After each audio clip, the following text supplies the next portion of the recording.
Halo kawan rebahan, kembali lagi bersama Mimin ya. Apa kabarnya nih? Semoga dimanapun kalian berada tetap sehat dan rezekinya lancar terus ya kawan.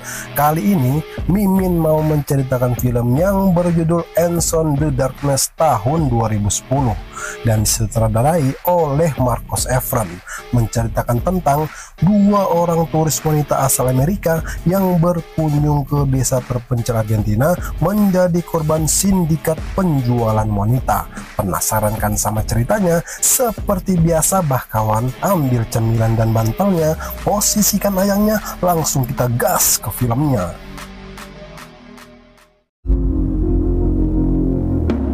Cerita berawal dari negara Argentina yang dimana banyaknya kabar menceritakan tentang hilangnya wanita-wanita muda secara misterius di kota kecil yang bernama La Bosqueda ini sudah sampai ke penjuru dunia.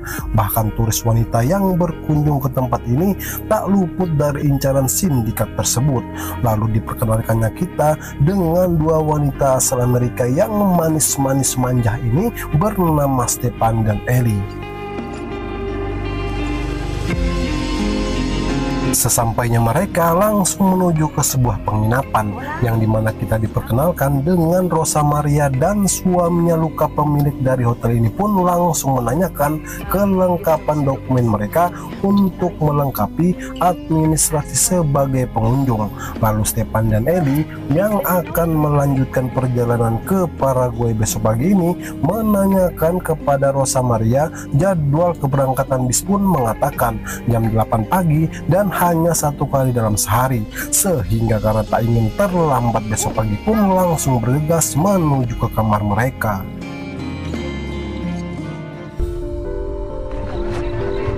Karena malam ini terakhir di Argentina, mereka mengunjungi kafe untuk sekedar melemaskan otot dan saraf yang tegang sebelum melanjutkan perjalanan besok pagi, yang dimana sesampainya mereka langsung memesan teh tarik rasa mangga sambil menikmati malam terakhir di tempat ini.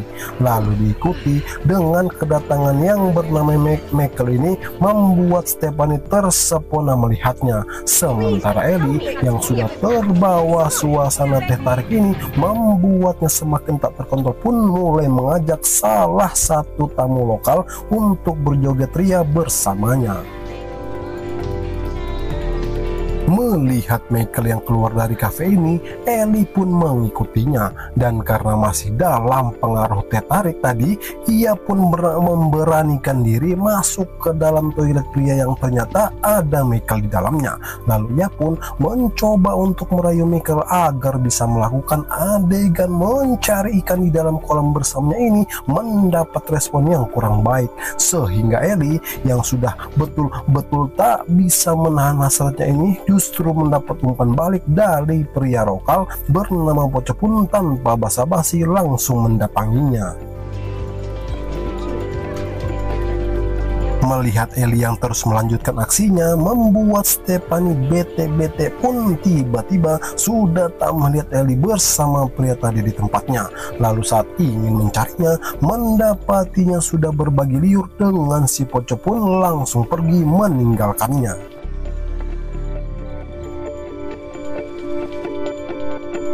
Stefan yang baru saja terlelap dikagetkan dengan Ellie dan Poco yang nyaris beradu mekanik, pun langsung bergegas keluar memisahkan mereka. Akan tetapi si Poco yang sudah sakne berat ini justru membuatnya emosi. Untung saja kedatangan Michael yang juga merasa terganggu dengan kegaduhan itu pun menegurnya. Lalu si Poco yang tak terima ini langsung mengajaknya beradu mekanik, pun diikuti dengan kedatangan Abah Luka yang langsung menghentikannya.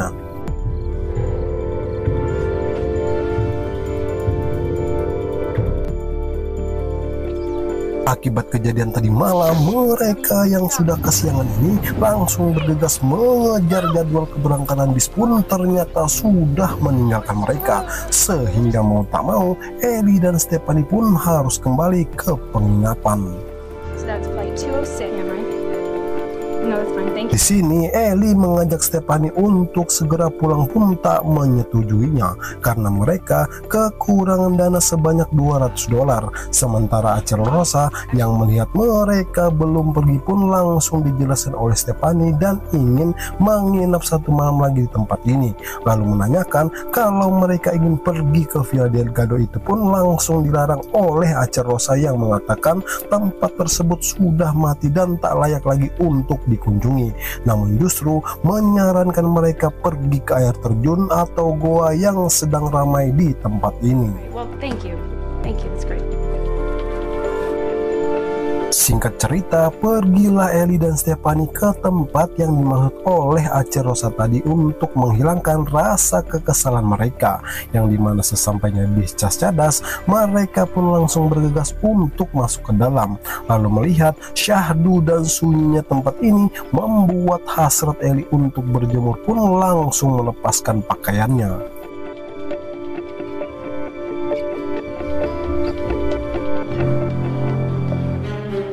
Setelah cukup lama menikmati matahari pagi, Stephanie mengajak Ellie untuk pergi ke tempat lainnya. Akan tetapi Ellie yang masih dalam pengaruh teh tarik ini menolaknya, sehingga Stephanie yang marah mengatakan kalau mereka bisa ketinggalan di sini karena ulah Ellie yang tak mau mendengarkan nasihatnya agar tak melakukan hal konyol seperti tadi malam.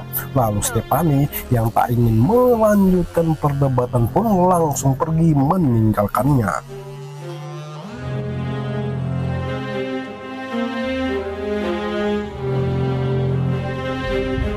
Setelah cukup jauh meninggalkannya, Stephanie yang tak melihat Ellie mengikutinya pun membuatnya gelisah karena sebenarnya Ellie tak tega meninggalkan sahabatnya itu sendirian. Namun karena ia tak kunjung datang dan gengsi bercampur esmoni untuk kembali ke sana, Stephanie pun terpaksa harus meninggalkannya.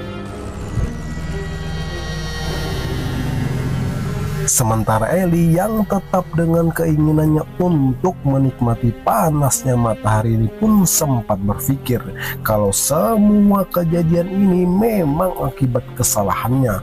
Lalu ia pun langsung mengirim pesan untuk segera mendatangi Stephanie saat ini berada.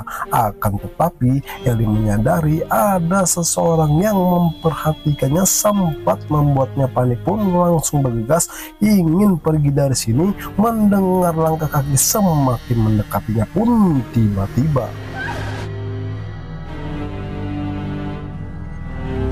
sesampainya di warung makan langganan mereka, Stephanie yang tak melihat Ellie pun mencoba untuk menghubunginya. Tapi sialnya handphone milik Ellie yang tak aktif semakin membuat Stephanie panik bukan kepalang harus mencarinya kemana. Lalu diikuti dengan kedatangan Michael yang menanyakan keberadaan Ellie ini pun tak terlalu menghiraukannya. Dan saat Michael menawarkan tumpangan untuk mencari keberadaan Ellie itu juga langsung menolaknya.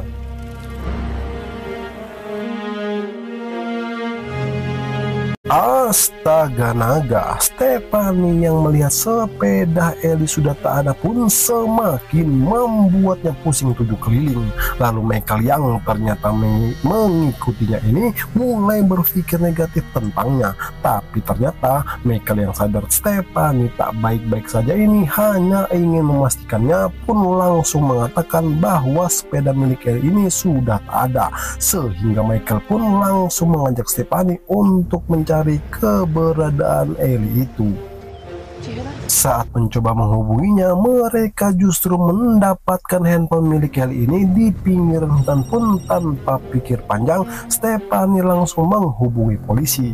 Lalu saat Michael berjalan di sekitarnya, ia melihat ada bercak darah ini memilih tak memberitahukannya kepada Stephanie.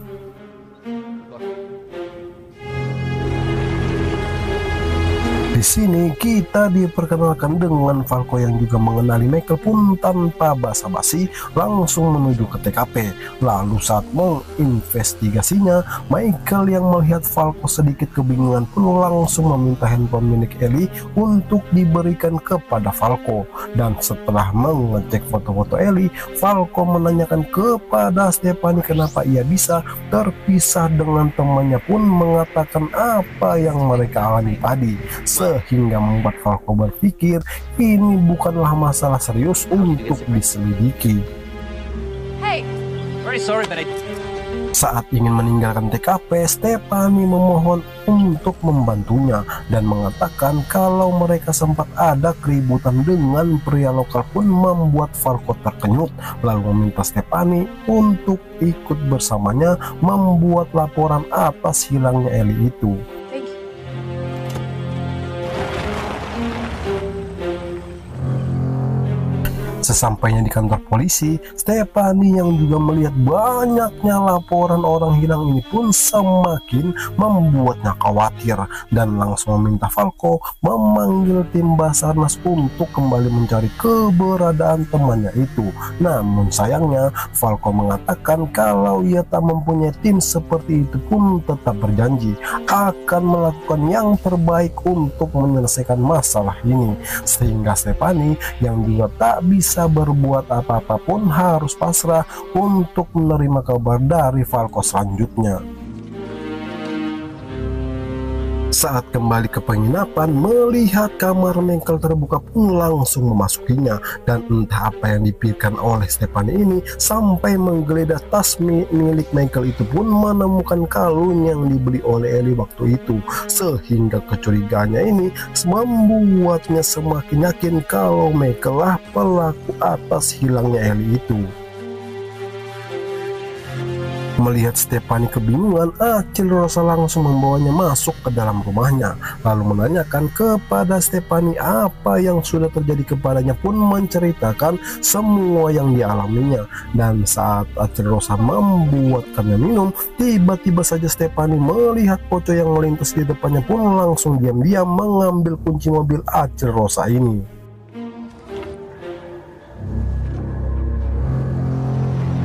Mengikuti si Poco yang menggunakan motor smash dan kacamata hitam seperti ojek pengkolan ini pun memasuki kawasan Villa del Lago yang dulunya tempat wisata pada abad ke-20 ini sempat menjadi primadona pada masanya. Namun pada tahun 1985, air danau yang menembus tanggul di kawasan ini seketika meluluhlantakkan semua bangunan-bangunan mewah sampai merendam kota kecil ini hingga 25 tahun lamanya. Namun pada tahun 2009 air danau di kawasan ini mulai surut, sehingga muncullah bangunan-bangunan yang kita lihat saat ini. Oke, kita lanjut ke laptop lah kawan. Ketika menyusuri tempat ini, Stephanie yang dikagetkan dengan keberadaan Michael ini pun langsung menghindarinya. Lalu saat berhasil mengejarnya, Stephanie langsung menanyakan kenapa gelang milik Ellie ini bisa ada dalam tasnya pun dengan perlahan menjelaskan dan memperlihatkan foto wanita yang bersama Michael itu bernama Camilla, juga salah satu korban hilang saat mereka melakukan misi kemanusiaan untuk Amerika. Namun sampai saat ini Camilla belum juga pernah ditemukan, sehingga Stephanie yang merasa bersalah pun langsung meminta maaf kepada Michael. Di sini Michael pun mengatur strategi untuk berpencar mencari keberadaan Ellie agar cepat ditemukan. Meski Stephanie mengetahui bukan hal mudah melakukan pencarian di tempat seluas ini pun tak membuatnya berputus asa demi keselamatan temannya itu. Lalu diikuti dengan kedatangan Falco yang mengetahui mobil Acil Rosa ini dibawa oleh Stephanie pun ingin mencarinya, namun justru menemukan Michael yang langsung menghampirinya.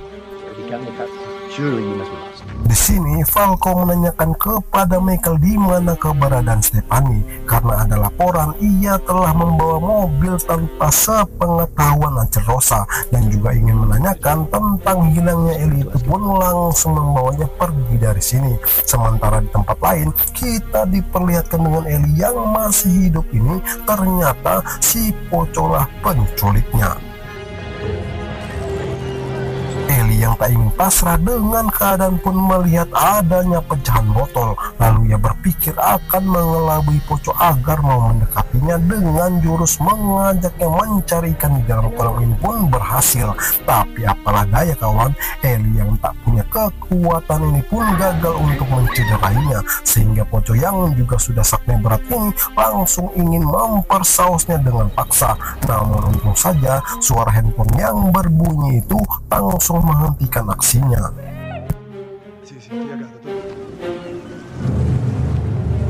Melihat dari kejauhan adanya satu bangunan besar, Stephanie pun langsung mendatanginya. Dan benar saja kawan, ia pun melihat adanya motor milik si Poco ini. Tanpa pikir panjang lagi, langsung masuk ke dalam untuk memastikannya. Yang dimana Stephanie melihat Eli sudah lemah tak berdaya pun mencari cara untuk bisa menyelamatkannya.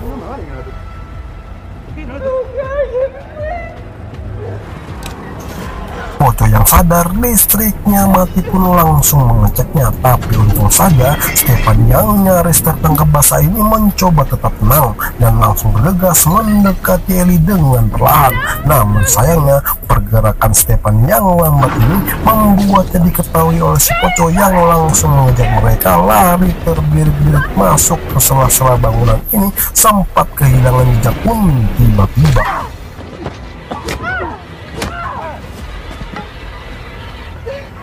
Mereka yang mencoba kabur menggunakan mobil ini pun berusaha untuk menghidupkannya, diikuti dengan kedatangan Poco yang ingin menangkap mereka.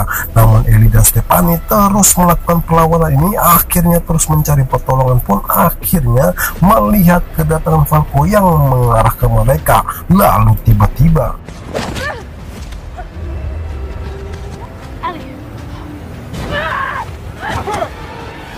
kedatangan Falco ini pun langsung mengamankan si Poco, lalu meminta Stephanie untuk segera masuk ke dalam mobil. Pun terkejut ketika melihat paspor milik Eli ada di dalam mobil ini, ingin memberitahukannya kepada Michael. Tapi sayangnya mobil yang terkunci ini membuat Stephanie hanya bisa berteriak memberikan isyarat kepadanya. Namun beruntungnya Michael yang sudah lama mencurigai Falco itu pun langsung merebut senjata miliknya. Terungkaplah sudah kalau semua dalang dibalik banyaknya wanita yang hilang di kota ini adalah Falco. Pun langsung menanyakan di mana keberadaan Camilla itu dengan santainya mengajak Michael bernegosiasi untuk menukarkannya dengan Stephanie pun membuatnya dilema. Namun akhirnya Michael yang juga menginginkan Camilla itu selamat pun menyetujuinya.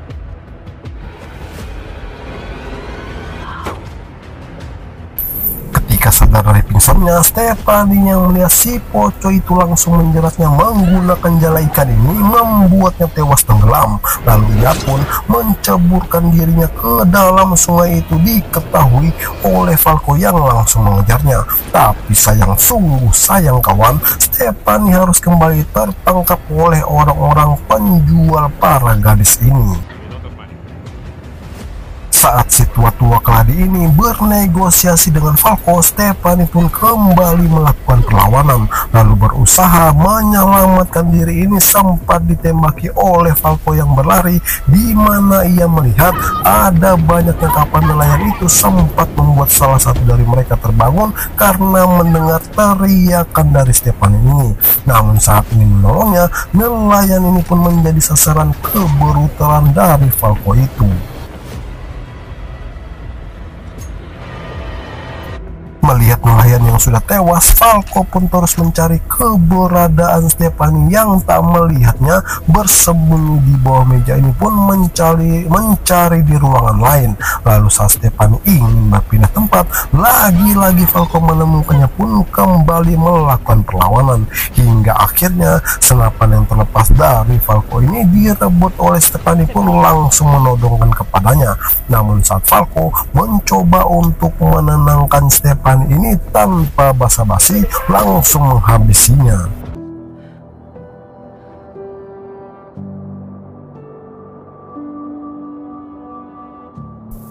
Fanny yang berhasil selamat pun beruntung melihat adanya mobil patroli mengarah kepadanya. Namun karena tak ingin kembali terulang, ia pun bersiap menghadapi polisi yang mendekatinya ini. Ternyata polisi yang betul-betul mengayomi siapapun dan dimanapun seseorang membutuhkannya. Dan cerita pun selesai. Sampai jumpa di cerita film selanjutnya.